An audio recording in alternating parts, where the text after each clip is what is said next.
One thing that may seem very obvious, but is actually very important and part of your continuing education after the course, is to become an expert in the indicators that you choose, right?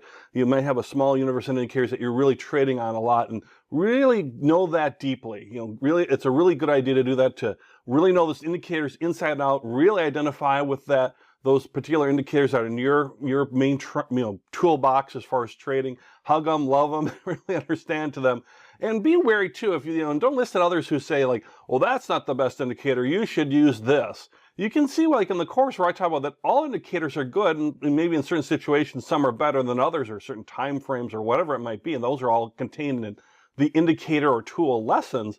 But if you're seeing somebody come out strong on something, just be wary that maybe it's working for them, or the way that they trade, or the time frame they trade, or the types of securities they trade. It might work for them, but it doesn't necessarily mean it's going to work well for you. So you want to be an expert in indicators that work for you.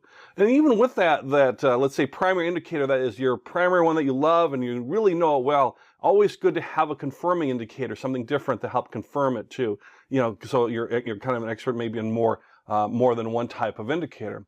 Also, some indicators you can reflect how frequently you trade. For example, some might be more obvious, or some might be a better type of choice there in terms of ones that reflect how you want to trade, but also what you might want to be learning at as far as becoming an expert in an indicator. Let's look at a couple of examples of that to kind of reinforce that. So as you remember from the lesson on gaps, we have breakaway gaps, pullbacks, runaway gaps. We have all sorts of good stuff in the gap lesson. And some people just trade just on gaps. Now, the thing with trading on gaps is gaps are rare. So that would equal less trading. So if you want to be a more frequent trader, or really trade a more narrow, a smaller group of, let's say, securities, as opposed to a larger group, you might not see the opportunities as much to actually do trading. Though when you do see them, they're great opportunities. Just that the gaps by their nature are rare. And as you add more candlestick patterns, for example, then that might equal some more trading opportunities. So maybe I really trade gaps, and that's what I am, but I might look at 1 or 2 or 3 candlestick patterns that I really know inside and out real well. And so if I see a rising window, or I see something, then I know how I want to act. For example, here, do you see these candlestick patterns? Do you remember which ones are which?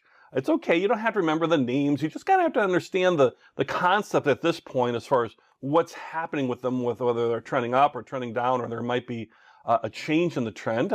We'll put the labels on here. We've got the hammer, the hanging man, and the harami. Remember, harami was the pregnant one. So as you learn those, that's where you're going to be more of an expert and really see these happening, let's say on your chart, if you chose to be an expert on candlestick trading, candlestick patterns. And you would see, for example, more candlestick patterns would be more common than, let's say, than gaps. But just understand that might impact how much you're trading. Another thing that can impact how frequently you're trading is the types of security can impact the frequency of trading. Example, things like Bollinger Bands, which is a volatility indicator. The more volatile your security, the more trading opportunities there are, because there's that always going up and down, going up and walking up a band, walking down a band, all that stuff.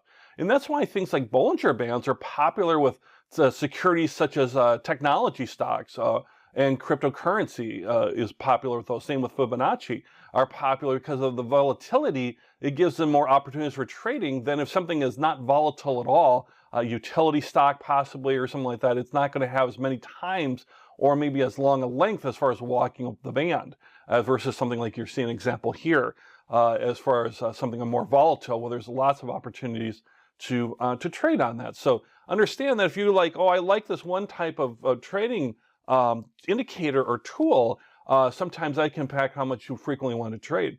Now, if you're not a very active trader, you trade maybe once a week or once a month or whatever it might be, Bollinger Bands might be perfect. And if you're volatile, looking at volatile securities, they're great, they're terrific. But if I'm trading, something that's a less volatile securities, and I'm only looking at a small number of those, and I'm looking, once or twice a month, maybe for an opportunity, because that's the amount of time I have, you might not see as many opportunities, where you might see more opportunities with, again, something like a chart pattern or a candlestick pattern, something that's more common.